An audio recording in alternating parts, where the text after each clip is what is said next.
Biblical. Yeah. You're biblical. Oh, right.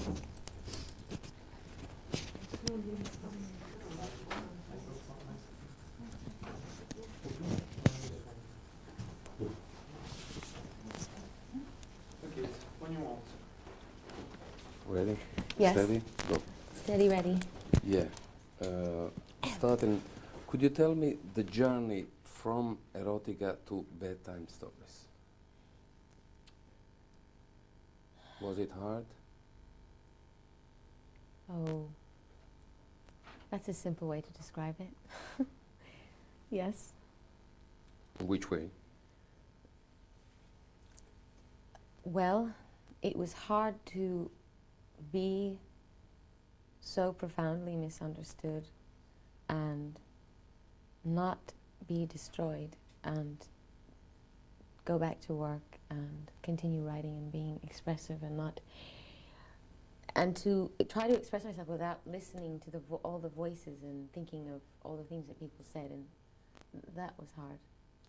And how did you survive all those years being misunderstood by the press and by the people, by the critics, some critics? By knowing in my heart that it was what I wanted to do, and knowing, at least understanding what I meant personally, and also the people that I respect and admire, their opinions and their advice, and I would say that knowing that at least the handful of people that understood the irony or the message or whatever I was trying to say, I would say that helped me. Yeah, and how did it start, the idea of the album, the Bedtime Stories? The title? Yeah, the title and the whole idea of looking into yourself, I think. It wasn't premeditated, it just happened. I would say that 2 years of really trying to understand myself and humanity, I mean, I think I got a huge education. I mean, my whole life has been an education, but when people are happy and enthusiastic and cheering your name and saying you're the greatest, it doesn't give you pause to reflect as much as... It doesn't encourage you to sit and be reflective as much as people questioning and challenging what you do. So I would say that my state of mind and what I wrote about was a reaction or a reflection or a response to that. Yeah, would you define this album your most autobiographical one, or not? No, not necessarily. I think there's something autobiographical in all of my records. I would say Like a Prayer was very autobiographical as well. What was the thing that hurted you most during your career? The critics, they say, the reviews, the Through my whole career? Yeah. The thing that hurt me the most? I can't think of any one thing. I think what hurts me the most is not specifically what someone says about me, but just the feeling that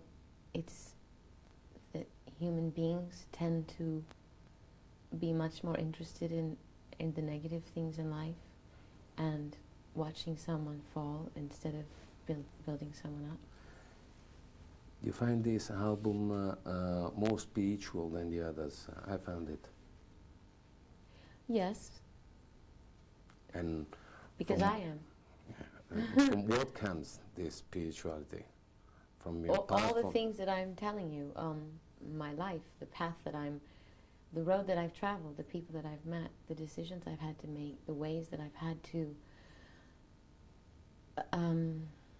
educate myself and maintain my sanity. Which was the most important person in your life? Be honest, true to yourself. I mean, there's so many important people in my life. The There's most important person in my life? Yeah, the most. The one when you're all by yourself, you think of. Have someone. Everybody has someone. You have someone.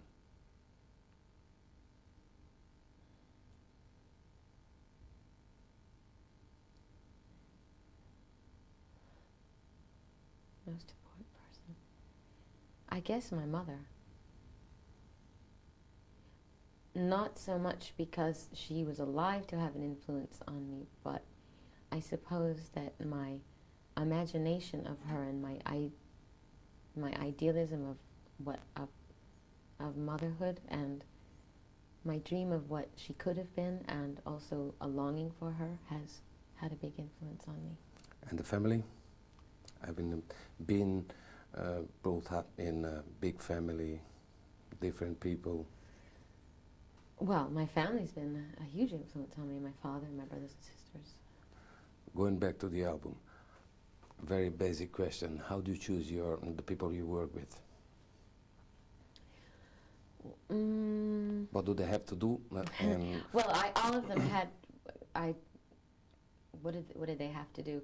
Well, I wanted to work with all of them because I respected the work that all of them did. I mean, I was a huge fan of Babyface's. I had been for years. I always wanted to write. I think he's one of the best songwriters today. And I'd heard a record that Dallas Austin did with Joy, a singer named Joy, which I thought was amazing. And Nellie Hooper, I think he's an amazing producer. I loved Bjork's album. I was very inspired by it. And also other groups that he's worked with, Massive Attack and Soul to Soul. And Dave Hall, actually, he was forced on me by my business manager, and I didn't want to work with him at all, but I met him and I liked him, and then we started writing together, and it worked out good, so. Leaving the album and going back to what you say last year. We're just going like this right now. What about the cinema? You say last year that you wanted to direct also. You mentioned that your desire to direct. Yeah. What happened to this idea? It's still there inside of me, waiting for its chance to come out. What would you like to direct? What's the movie you like most, the most moving movie? I couldn't tell you. It would be original, and I'm sure it would be something that meant something to me. Maybe semi-autobiographical, something that I know. I think the best directors are best with subjects they know. So, I don't know. It hasn't come to me yet. But which are the directors you like most? I remember you had a letter from Fellini once. Yes, I framed it. It's Yeah. hanging on my wall. Well, I adore Fellini, and he's incredible. He was incredible. And I'm not saying that because you're Italian, but I do love most Italian directors. I love Visconti and Bertolucci's early movies, and Pasolini and De Sica. He's Italian, right? Yeah. And René, Godard, Renoir, all the dead ones. Yeah. All the Europeans one. Yeah. Most of them are Europeans. Do you have any kind of regret looking back to your career? The $1 million question.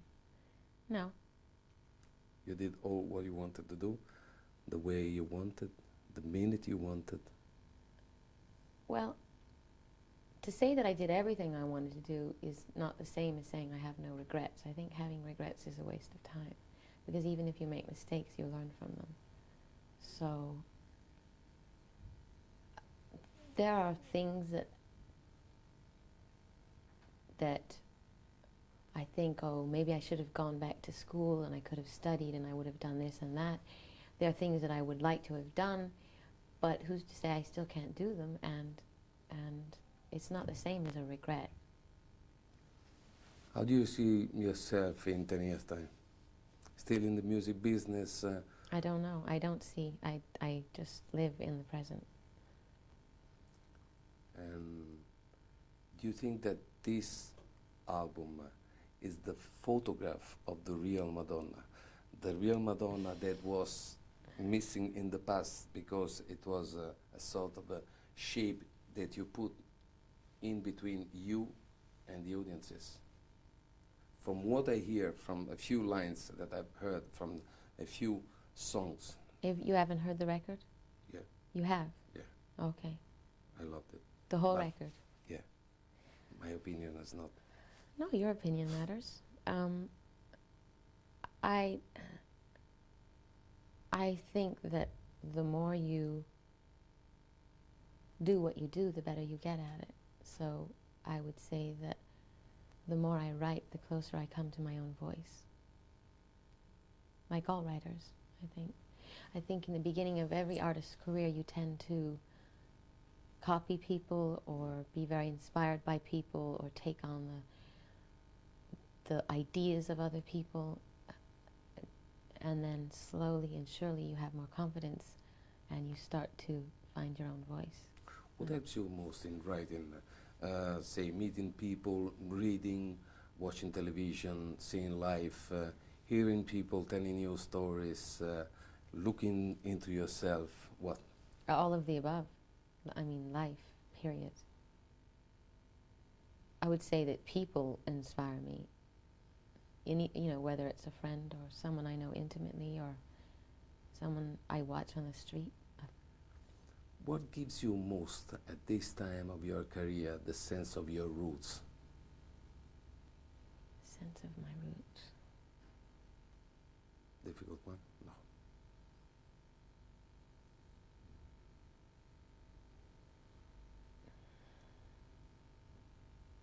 You mean where I came from? Yeah. Who I... Who you are? Well, who where you I still came from are. and who I am is kind of Yeah. different, but on the other hand, it's the same.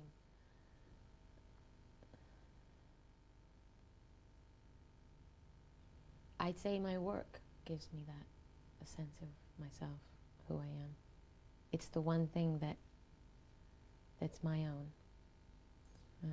Do you feel the pressure of being, for so many years now, a cultural icon, the symbol of success, the most successful woman in the music business in the world? Yes, I feel the Things pressure. like that, you know. I feel the pressure. I feel the pressure at this very moment. And how do you deal or fight this pressure for being yourself, for remain the girl The girl 10, from 15 years the ago? girl from Detroit. Yeah. How do I don't know. How do I maintain my sanity? Is that what you're asking? Yeah. Well, it's difficult.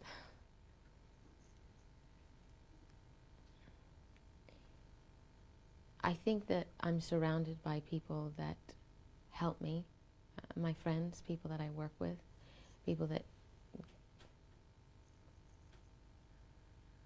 I guess keep me in touch with reality. I surround myself with people that have a sense of humor, that are intelligent. I wouldn't say that my life is perfect or that I only have the most perfectly sincere, down-to-earth people around me all the time, but I think that I didn't really become famous till I was 24, 25 years old, so I had many years to be a normal person and learn how to survive without cameras on me all the time, so maybe that helped. I don't know. And do you have any regret of that period before the big success, We going out already- all by yourself and nobody looking for you? But what do you mean? No, being on yourself in the street. You mean when I first started? Yeah. No. No, I think I had a guardian angel. I think my life was I couldn't have asked for anything more than what happened to me. In this period in the music business, everybody's looking for collaboration, duets, this and that. Have you ever thought of doing something like that? A duet? Yeah, something like that. You know, it's a fashion. I'm asking this because it's a fashion. I know No, you don't it's do a it. silly fashion. But if you like, in fact, if you like to do it, do you have any name? I know you won't do it. You shouldn't do it. You'll never do it. Oh, all right. Then I definitely won't do it. Yeah, okay, but a dream. Tomorrow you wake up, call me. But if you held a gun to my head and I Yeah. had to do it, Yeah, I had the gun. okay. Little Jimmy Scott. Thank you very much. Oh, you're welcome. And what about the cinema? A duet in a director, cinema? no, a director and an actor or an actress to work with.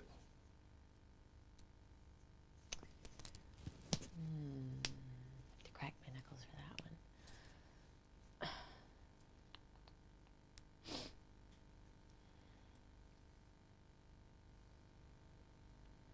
A director I would like to work with Martin Scorsese.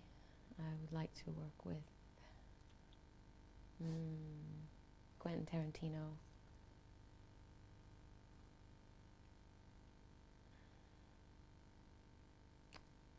All the other good ones are dead. But I must be leaving someone out. I'm sure I can't think of anybody right now. All little Americans. Oh, Pedro Almodovar. Who? Almodovar. Ah, grand. The Spanish one. Yeah. Yeah, and actors and actresses.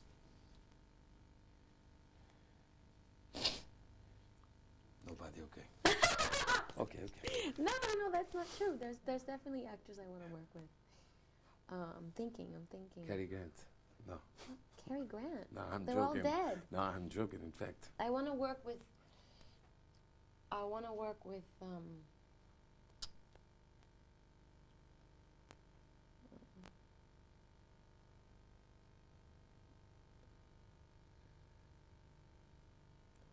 Helmut Berger.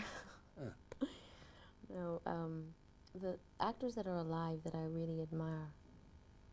I mean, there's a lot of them. Just can't. I think Gary Oldman is incredible. I'd love to work with him. Eric Roberts. Who told you the bedtime stories when you were a girl, very little girl? My father. And what sort of bedtime stories were? Scary? No, beautiful, not scary. Snow White? Italian fairy tales?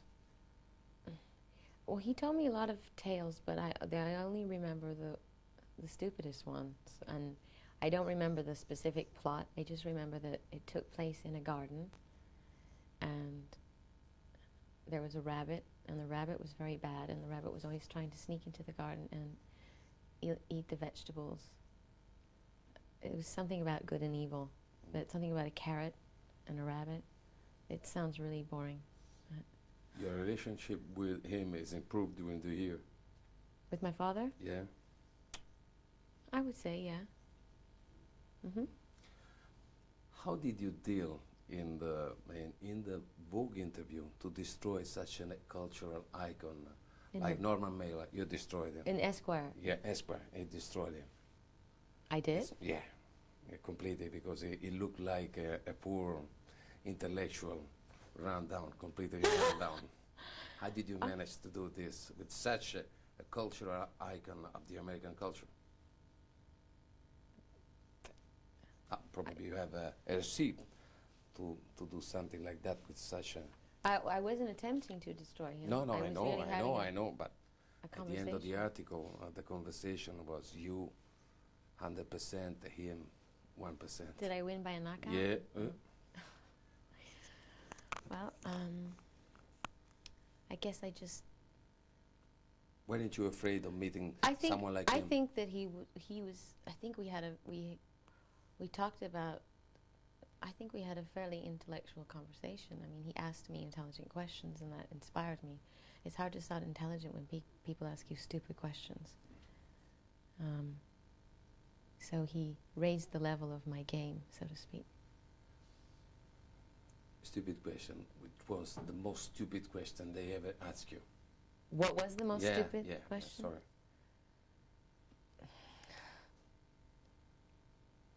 I think you There's had just too many. thousands, so just choose one.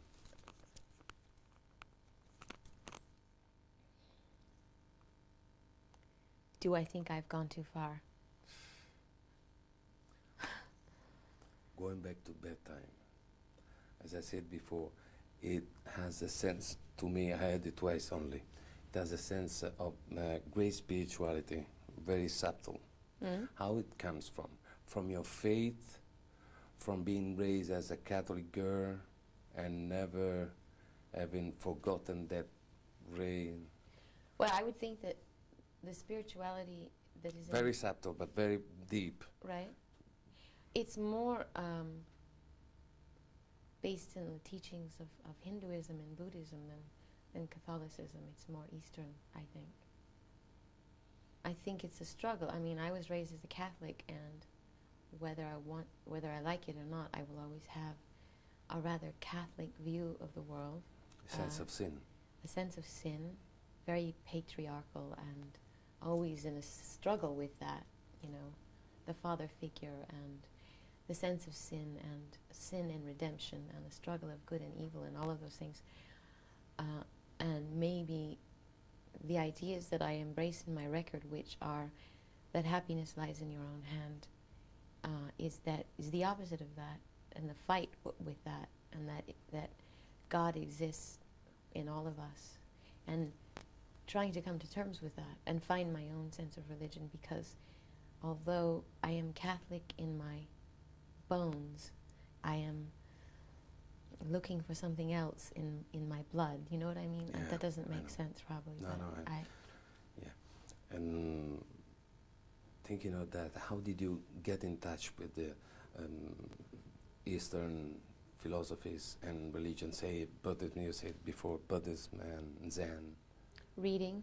Yeah, I'm reading. Reading. Alan Watts. Have you ever heard of a writer named Andrew Harvey? No. Oh, he's a Rhodes Scholar. He's Indian, but he grew up in London. And he wrote a book called Hidden Journey. And it was his influence and his experience. He befriended an Indian woman. Her name was Mother Meera. She's called a divine avatar. Have you ever heard of that? Well, you'd have to read the book. I'm sorry, I'm not into it. Sorry, forgive me. Well, I wasn't into it either. I'm Someone going just to, gave me the book. But it's actually a very spiritually enlightening book, but very simple. So I was really influenced by that. Yeah. And how do you write, how Madonna writes a song? Because everybody sees you there in the limelight, but how do you work? How Madonna works? How the engine starts? You have the idea, you sit on a table. It's always different. Sometimes I hear music, just a phrase of music, like notes, like a chord progression. And Take a Bow is one of the best songs you ever written. Thank you. I agree. My personal opinion. Thank you. Well, for instance, that song, I heard the melody, da da da da da da da da. That's what Babyface was playing when I walked in. Yeah. And generally, when I hear music and it clicks in my head, I have to be by myself in a room. I lay on my stomach on the floor and I write in a book, and I just play the music over and over and over again till I write the whole song out, and then go back to the music and make a structure or form with the music, and then go back and change the words again. Or sometimes I write in a journal, or I'll have a poem, and I'll take that poem and try to fit it to music. Sometimes I hear music in my head and I can't play an instrument, so I'll go to the person I'm writing music with and say, play this. And that's what they'll do. And poetry has been important Poetry. for your poetry. Poets yes. are important in your what poets? Which poets? Which poems? Americans, French, Italian, English. Chilean? Have you heard Louis of Ferdinand Céline. Pablo Neruda? Okay, You he's... must read a book, The Postman of Pablo Neruda. It's a movie by Michael Radford, Antonio Schermata, a Chilean writer. Michael Radford, I know who he is. Yeah, He's English. yeah, he did it. Okay. It's a movie with Philippe Noiret. What's going on? Yeah. Oh, okay, we have to stop Why? because we're out of time. Ok. Oh, I'm sorry. mi dispiace. Mi dispiace, il postino, Antonio Scarmeta. No, you read me down. Also, the first picture from Madonna's Notorious.